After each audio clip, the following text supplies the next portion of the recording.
Vamos então continuar a leitura do livro O Dom da Mediunidade. Um sentido novo para a vida humana, um novo sentido para a humanidade. Escrito pela doutora e pesquisadora Marlene Nobre. Parte 2. Fenômenos anímicos. O que é animismo? O termo animismo é empregado para designar uma categoria de fenômenos produzidos pela alma, quer dizer, pelo espírito encarnado. No século XIX, Alexandre Aksakov, me perdoem a leitura, foi quem primeiro enfrentou os opositores das comunicações mediúnicas que desejavam reduzi-las a uma função do inconsciente do médium, de modo a desprestigiar a tese espírita. Em sua obra granítica de 635 páginas, de nome Animismo e Espiritismo, ele responde especialmente ao Dr. Hartmann, que havia afirmado em sua obra sobre Espiritismo: a consciência sonambúlica é a fonte única que se oferece às nossas investigações sobre a natureza das manifestações espiríticas intelectuais. Aksakov reconhece a existência dos fenômenos que gravitam em torno do médium. Diz ali: proponho designar pela palavra animismo todos os fenômenos intelectuais e físicos que deixam supor uma atividade extracorpórea ou a distância do organismo humano, e mais especialmente todos os fenômenos mediúnicos que podem ser explicados por uma ação do homem, ou melhor, do ser humano vivo, exerce além dos limites do corpo. No entanto, não deixou de comprovar, ao lado desses, a existência dos fenômenos espiríticos propriamente ditos, produzidos pelos desencarnados. São várias as possibilidades anímicas: a telepatia, ou a transmissão do pensamento, o desdobramento ou experiência fora do corpo, como suas variantes, quais sejam o aparecimento de duplos, com ou sem fenômenos de bicorporeidade, avisos no leito de morte, dupla vista ou clarividência, além de comunicações através da escrita, da fala, etc. Todos esses fenômenos são importantes e comprovam a natureza do duplo do homem, dos seres humanos. Gustav Gelley, 1986, médico e pesquisador das primeiras décadas do século XX, rebate tanto Aksakov e Bosano a teoria dos que pretendem derrubar a explicação espírita dos fenômenos paranormais, com base na ocorrência dos fatos anímicos. Para ele, a teoria anímica está contida por inteiro na doutrina espírita e nem poderia ser separada dela. O chamado animismo não é senão um ramo dessa doutrina, e ressalta, como os demais pesquisadores, a conclusão lógica do animismo não é, pois, a negação do espiritismo, antes é o reconhecimento das grandes dificuldades que pode ter para distinguir um fenômeno de origem anímica de outro de origem espírita. De fato, essa dificuldade existe, conforme veremos ao longo do estudo dos fenômenos.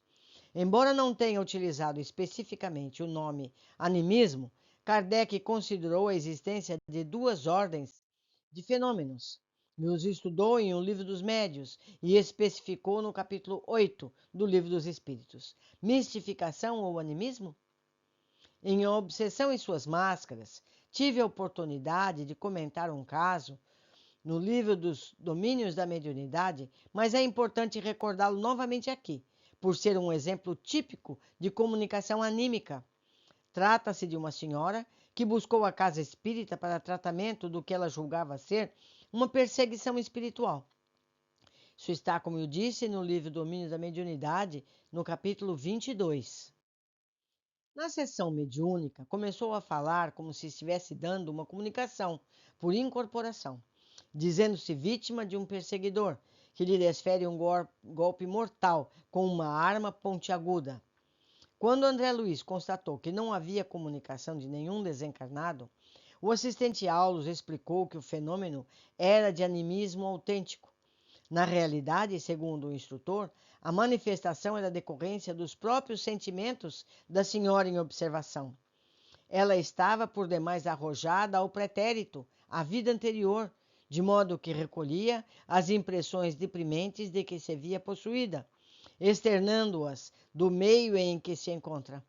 A pobre senhora efetua isso quase na posição de perfeita sonâmbula, porquanto se concentra totalmente nessas recordações, como se reunisse todas as energias da memória numa simples ferida, com inteira despreocupação da responsabilidade que a reencarnação atual lhe confere.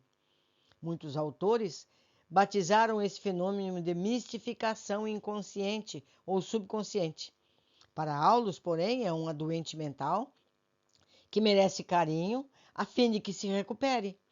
Na sessão mediúnica, deve ser tratada com a mesma atenção ministrada aos sofredores que se comunicam. Eu faço aqui, Eni, um comentário. É o espírito dela que precisa ser tratado. E porque ela está encarnada não merece esse tratamento? Não é verdade? Por que não fazer um atendimento como se ela estivesse incorporada num espírito? Ou melhor, desculpa, num médium? Precisa ser tratada como qualquer outra pessoa. É preciso respeito e não julgamento. Continuando. A ideia de mistificação talvez impelisse os participantes da reunião à atitude desrespeitosa diante do seu padecimento moral. Primeiro é preciso remover o mal, para depois fortificar a vítima na sua própria defesa, lembra o mentor. Ante a pergunta, poderemos considerá-la médium mesmo assim? Aulus respondeu, como não? Um vaso defeituoso pode ser consertado e reconstituído ao serviço. Quanto ao fato mediúnico, o benfeitor comentou, indiscutivelmente essa mulher existe nela mesma. Para auxiliar-a, devemos nos abster de designar a sua doença com nomes pomposos, pois antes é preciso compreender-lhe a dor. Esse estado de alma é mais comum do que se pensa. Basta lembrar a situação de muitos mendigos que vestem na encarnação atual roupas esburacadas, mas acreditam, com todas as forças de sua fixação mental, que envergam os mesmos mantos de púrpura e ouro de vidas pretéritas. Quando, insensíveis e egoístas, gozavam do luxo e dos excessos de toda a ordem que a realeza efêmera proporciona.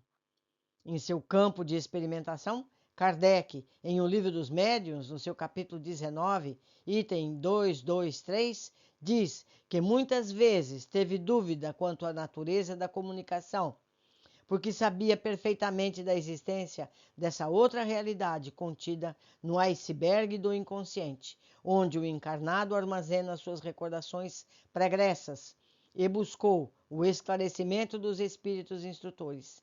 Desde que o espírito do médium pôde, em existências anteriores, adquirir conhecimentos que esqueceu debaixo do envoltório corporal, mas de que se lembra como espírito, não poderá ele aurir das profundezas do seu próprio as ideias que parecem fora de alcance da sua instrução? É verdade? Essa dor lá está e precisa ser tratada. Se por animismo ou não, não importa. O que importa é que o trabalho de cura seja feito. E obteve a seguinte resposta. Isso acontece frequentemente no estado de crise sonambúlica ou estática, porém, ainda uma vez repito, há circunstâncias que não permitem dúvida. Estuda longamente e medita, ou seja, a espiritualidade nos manda estudar a respeito. Continuando. Apesar disso, a comunicação do espírito do médium ainda é considerada um grande tabu nas casas espíritas. Se há algo que tem criado muitos obstáculos nas sessões de intercâmbio, é a predominância da tese animista.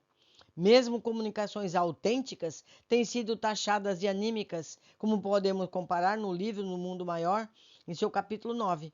A médium Eulália recebeu a comunicação psicográfica de um médico desencarnado, amigo do grupo espírita que frequenta.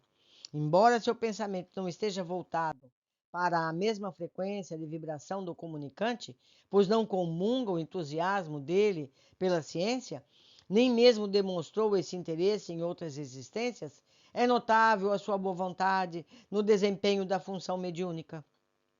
Eulália carrega, portanto, uma riqueza que só o trabalho sentido e vivido lhe poderia conferir. Sem ele é impossível a ascensão às zonas mais altas da vida. Infelizmente, porém, os companheiros de reunião não a veem assim. O resultado é a comunicação do médico foi rejeitada pela maioria dos participantes da sessão, sob a alegação de que nela não fora possível identificar a personalidade do comunicante. O autor da mensagem espiritual ficou desapontado, argumentando que bastaria aos encarnados terem um pouco de amor pelos enfermos para compreender o que ele queria transmitir.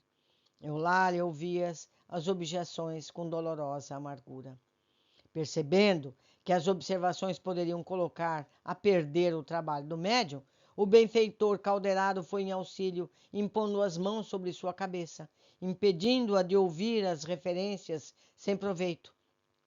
O mentor encheu os seus lóbulos frontais, a região mais nobre do cérebro, de intensa luz. Com isso, ela passou a ter outros pensamentos.